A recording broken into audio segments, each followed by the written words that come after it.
What's the difference between a Pro V1 and a Pro V1? And what I'm talking about here is a Pro V1 that's really used and a Pro V1 that's fresh out the box.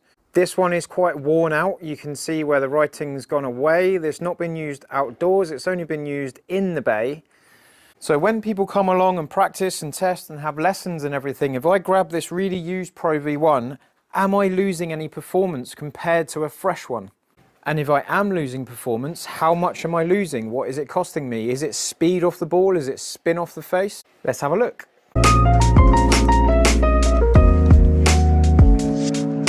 So I'm going to start with some 50-yard shots.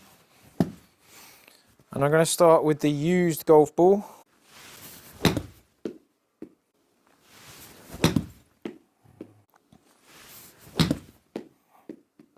Nice.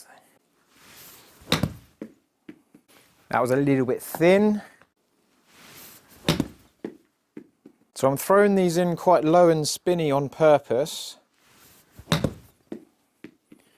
just to try and expose whether a brand new cover just grips the face and has a lot more control into the green. Now let's go fresh out the packet. So the spin on the first ball that's used and quite worn out didn't look bad, to be fair.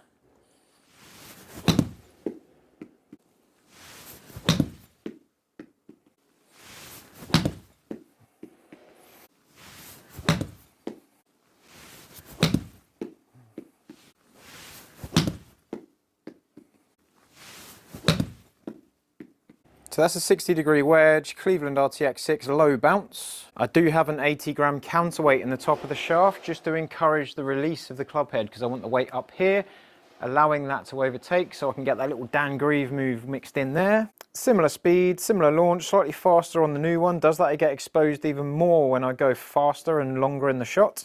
Again, this is just a 50-yard shot. Spin, very similar, nice.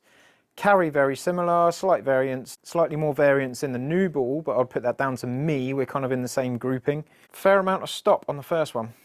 So on that 50-yard shot, I'm putting a certain amount of energy into the ball to get it to launch up to that 50-yard target. When I'm going for 100 yards, I'm going to put more force into the ball, so there'll be more impacts, more friction potentially on the golf ball. So any discrepancies from the cover being more used will get exposed.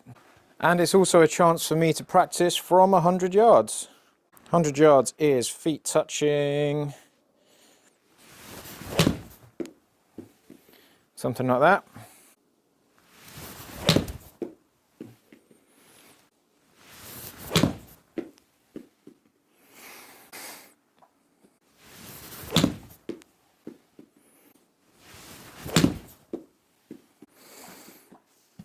And then the new ball, same shot. And I'm trying to feel as robotic as I can.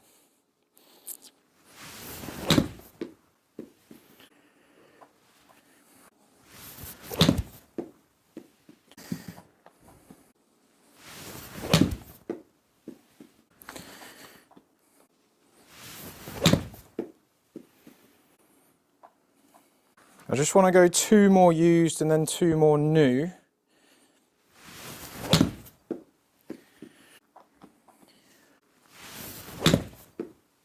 Just to make sure my swing's not changing from start to finish of the pool of shots. 2 old, 2 new.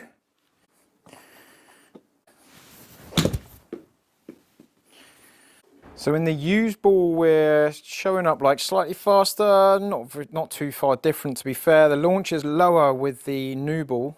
Carry much the same, variance much the same, 2-yard variance, 2-yard variance. So the spins aren't here, we'll look at them on the other screen, but there's more difference in the spin on the used ball. There's a tighter difference in spin on the new ball. Possibly where you get like one shot on like a really rough bit and then it has a bit more variance, and then on the new ball, because it's all the same all the way around, you get a bit more uniform strike and reaction on the face. If this gets a nice bit on the face, it would be good. If this gets a horrible bit on the face, it might just add to that ever so slight variance in spin. We're looking 10,000. We've got a few in the 9,000s and a few over 10,000. In the new ball, there's only 1 under 10,000. The rest are just over. So the average is 10,000, give or take, against 10,200. Not massively different, but noticeable. And we do normally get something in a comparison where we get lower launch and higher spin, higher launch and lower spin. If we change one component, we tend to get that as a trend across every test.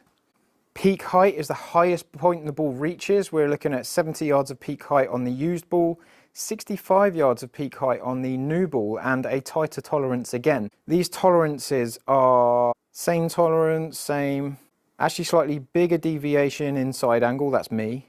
Tighter tolerance in backspin. Side spin more variance, again I put that down to me. I'm averaging 8 foot away, I'm averaging 6 foot away. Right, let's start testing on the 7-iron with the new golf ball. I've got the pin at 190. I am making some slight swing changes. So again, it's a chance for me to just rehearse swing changes as well. That's not quite right. That's better. I'd rather see that squeezy fade for me because I have been flicking it left and hugging the left-hand side. There he is. So I'm going to do 3 at a time, alternating. This is the old used golf ball.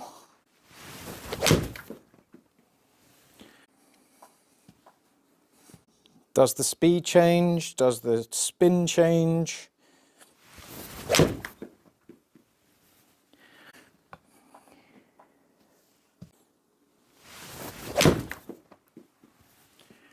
And back to the new ball that has the writing on it.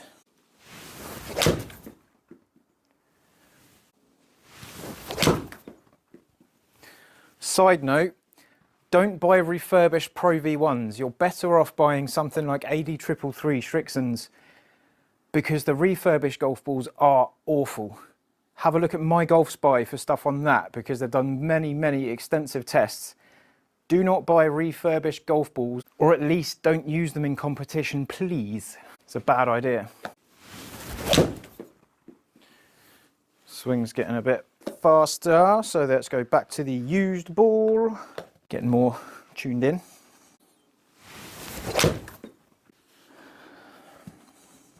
I've done that thin, pushy shot with, I've done one of each with each golf ball, so it's fair. Not on purpose.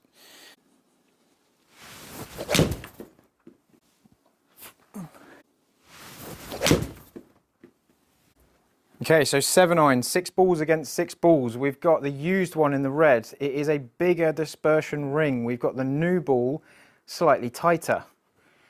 We do, however, have very similar data between each point. So we're getting the same sort of carry, well, we're getting the same carry. We're just getting slightly better dispersion, 3-yard variance on the new ball, 4-yard variance on the used ball.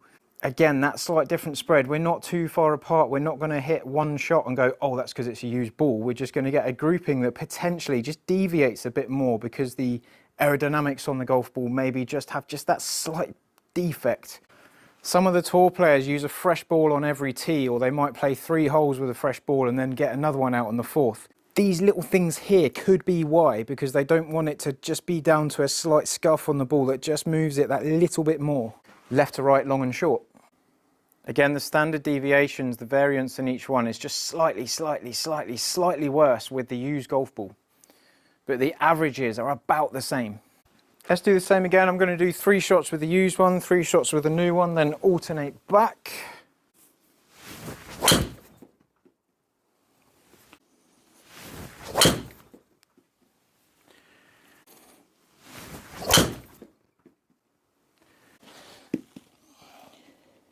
Let's go for the new golf ball.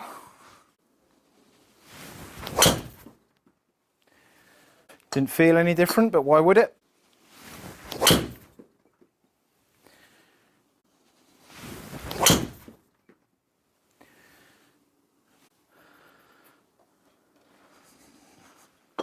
Three more with the used ball.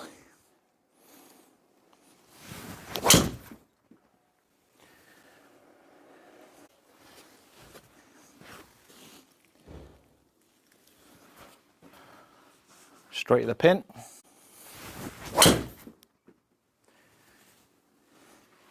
Slightly left. Slightly right. And final 3 with the new golf ball.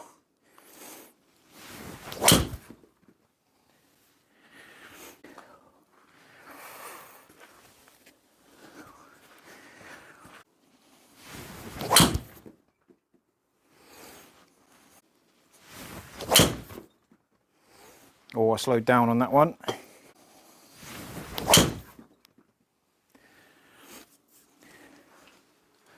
More like it. So I do want to take this one shot out here because I did quit on it. I did fail to get through the ball. A used ball, ultimately 320 against 317. Variance front to back, pretty good. More variance front to back on this one. I did have one low spinner, 1100 spin. That just kind of like dips quicker and go along. I'd put that down to my strike on that shot. Average spin, 1800s against 1600. Speed, a little bit faster on the old one. Oh no, a little bit faster on the new one. Cool. Is that because of my club head speed? Okay, so my club head speed, independent of the golf ball, was 1 mile an hour faster, 0.8 mile an hour faster on the new golf ball. And my efficiency was slightly better, so the rebound off the face, the efficiency of it, 1.43 against 1.42. I do want to get that up, but that's another scenario. Interestingly here though, I've got the old ball, pretty good dispersion, the new ball, bigger spread. I would put that down to me in a way, but we are getting lower spin with the new ball, higher spin with the used ball. Slightly higher launch, slightly higher spin, interesting. 292 with 3 yards of variance against 286 with 12 yards of variance, even though I did still take a shot out of here. So maybe if I was swinging more consistently, I'd make use of this extra speed, because the speed and the strike efficiency was much better with the new ball, but the launch characteristics just got that little bit too low. So then because this is lower spinning, it's below my 1800. I want 1800 to 2000 spin, so when it's below 1800, the ball dips quicker and it lands earlier. With that spin slightly higher up towards that 1800, it just holds in the air that little bit longer. But I'm generally pretty happy with these. If I take take 2 shots out of this new ball that were potentially bad swings, and then I take the 2 worst shots out of the old ball, I didn't actually have any bad swings on the old ball. If I take those 2 anomalies out, we then change the data somewhat. We then bring it into, we've got the same sort of thing where it's faster off the new ball. We then kind of bring it into something more normalized between the 2. The new ball is faster and longer. I think 2 of those shots were just particularly bad swings. The ball dipped and I've hit it off the toe. So comparably, we then have a tighter ring on the new ball and a bigger ring on the used ball, if I discount those 2 shots from the new golf ball. Generally speaking though, with the golf ball in the hitting studio that's used, scuffed, got a bit more cover taken off than the brand new one, I'm not too disheartened that we're going to be costing loads of performance against the brand new one. I'm pretty happy to use a used Pro V1 in the studio, and though they were not that far apart from the norm. However, in competition, I would 100% get a fresh ball out of the box on the first tee and enjoy yourself from there. Maybe after 9 holes, get another fresh one out if you've still got that first one. In general play, I would get your used balls and use them. And I used to have a practice ball bag that I'd get all my used golf balls at the end of a round of golf, put it in there. I'd get a used ball at the end, put it in there. Then I'd get a bag of practice balls. Depends where you are and where you practice, but I had those to chip and putt with because they're pretty decent golf balls. I don't want to chip and putt with a range ball, let's face it.